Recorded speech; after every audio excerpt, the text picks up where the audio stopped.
no nosso quadro de entrevistas de hoje, nós continuamos a nossa conversa com o desembargador Lédio Rosa de Andrade sobre a sua tese de doutorado, A Saúde Laboral do Servidor. Assédio moral, isso está muito presente na sua tese. O que é, para quem está em casa, realmente poder entender o que é assédio moral? O assédio moral é uma palavra muito usada e, ao mesmo tempo, muito difícil de conceituar, mais ou menos como a palavra justiça, né? Que todo mundo fala, mas fazer um conceito é complicado. Mas eu diria que o assédio moral é quando o superior hierárquico do trabalhador, do funcionário, exige deste funcionário, sempre sob ameaça, sempre sob coação, atividades que extrapolam a própria obrigação laboral e funcional de um trabalho, né? Então isso hoje, evidentemente, é um dos fatores que causa doença dos funcionários, sem a menor dúvida. O funcionário, o servidor, difícil de saber até onde o chefe é exigente e onde ele começa a praticar o assédio, não? É difícil porque, como disse o Lacan, eu sei o que eu digo, e nunca vou saber o que o outro escutou, né? São coisas diferentes. Então, muitas vezes, um chefe, um superior hierárquico, pode falar alguma coisa e ser recebido como assédio. Essa questão é muito tênue, é muito difícil. Mas o que importa é que um servidor que esteja com sua estabilidade emocional e psíquica dentro do normal, ele tende a resolver isso sem nenhum conflito e sem que venha, ao final, adoecer.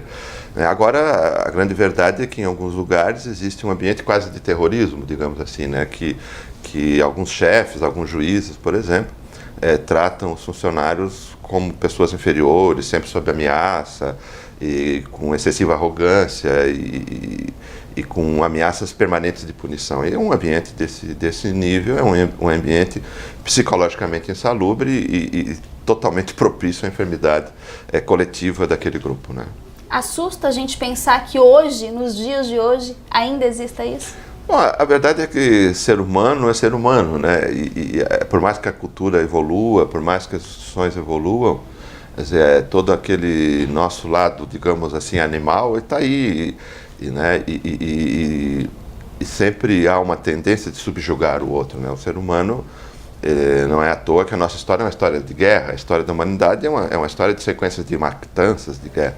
E isso, lamentavelmente, acaba dentro do nosso trabalho. Tanto que eu proponho também que a gente crie no tribunal um comitê dentro dos princípios da psicodinâmica do trabalho para que tudo isso seja discutido. O que nós precisamos dentro do Poder Judiciário é tirar toda uma política estruturada para o individualismo, para a competição dos funcionários e criar políticas de trabalho em grupo, de coletivo, né? Por que a avaliação dos funcionários, por exemplo, não é feita de forma coletiva?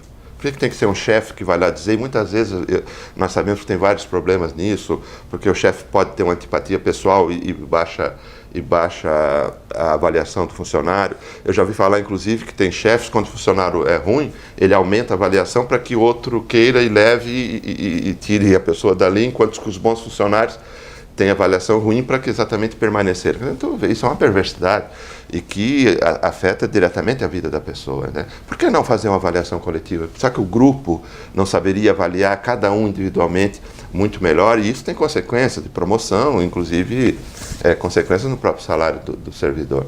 E que, como está hoje, realmente não está bem. Chefes como esse, o senhor acredita que possa também estar passando por problemas psíquicos? Sim, pode, provavelmente, é certo que esteja, porque há uma questão de ética, né, que também adoece, ou seja, essa competição, essa maldade que se faz ao outro, normalmente, tirando um sádico de estrutura psíquica, normalmente fere a próprio conceito de ética da pessoa. E isso faz com que a pessoa entre num conflito consigo próprio, com ansiedade, e as doenças vêm em seguida, né? Isso é uma coisa incrível. A mente, quando não está funcionando bem, abre as portas para todos os tipos de enfermidade. e acaba o ambiente de trabalho num todo doente, servidores, sim. chefe. Tudo. Acaba porque se a gente for pensar com calma, nós trabalhamos normalmente com uma parte ruim da sociedade. Quer dizer, as pessoas que quando vão ao Poder Judiciário, ressalvado num caso de uma adoção ou de um projeto qualquer que é alegria para todo mundo, normalmente é briga, é conflito, né? Então as pessoas trazem para o Judiciário exatamente quando falha todos os mecanismos de conversa, de acertar as coisas por si próprios. E nós lidamos com isso e muitas vezes com dificuldade de dar uma resposta satisfatória.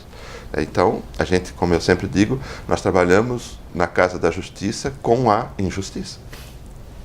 O que pode ser feito para amenizar esses tipos de problema? O que o senhor encontrou na sua tese?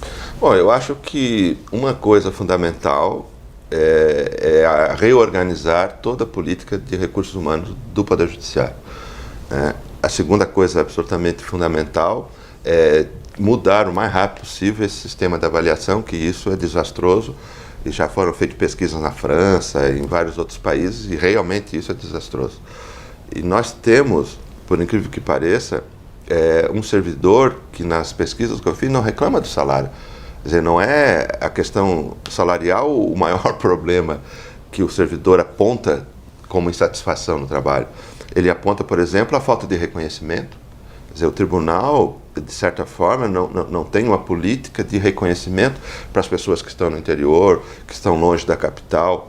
E isso também tem um efeito muito ruim na estabilidade emocional dos servidores. E a falta também de políticas preventivas, que isso é algo que tem que ser feito também com certa urgência.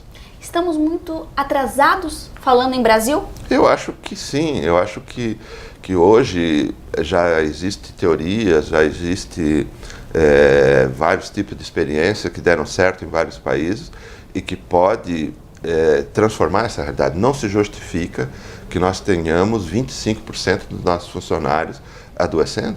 Não se justifica sobre nenhum âmbito. Primeiro, por uma questão humanista, de respeito ao servidor, e até por produtividade. São milhares de dias de pessoas afastadas do serviço por questão de saúde. Quer dizer, isso tem que ser revisto e novas políticas têm que ser implementadas. Doutor Lédio, para a gente finalizar, já tem data marcada para a apresentação da sua tese? Não, eu estou com ela pronta, mas agora passando pelo crivo final das orientadoras. Eu tenho 2 orientadoras e elas são muito rígidas, me fizeram trabalhar bastante, né? O que é bom. Porque... Lembrando para quem está em casa que a tese será apresentada na Espanha, é isso mesmo? Eu fiz o meu doutorado, o de Direito, eu fiz o doutorado e o pós-doutorado na Universidade de Barcelona, e estando lá eu me interessei e fiz o doutorado também na Universidade de Barcelona. E devo estar indo lá em dezembro, agora, para, se der tempo, já defender, mas acho que vai ser difícil, porque é um processo burocrático um pouco lento. E se não der, eu termino, imprimo, deixo tudo pronto para defender em meados do ano que vem. Tá certo, doutor Lédio, obrigada pela sua atenção. O Justiça Legal deseja boa sorte e muito sucesso na apresentação. Muito obrigado e espero que um dia eu veja transformada essa triste realidade. Tá certo, e o Justiça Legal vai para um breve intervalo e a gente volta já.